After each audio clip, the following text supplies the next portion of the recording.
Hi everyone, welcome back with me again in this channel. On today's tutorial, I'm going to show you how you can easily create smooth animations in CapCut. So just add the videos that you want to edit, and to easily create animations, you can just click on your clips and you'll find animations at the bottom. So there are three options: in, out, and also combo. So for the in, you can just select any animations that you want as the intro or in the intro of your videos.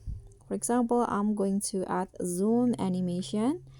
And for the out, you can also just select the one that you want as the out, just the duration to your liking. And for the combo, you can add animations uh, for the whole video. So for example, here I'm going to add the pendulum effect, pendulum animation.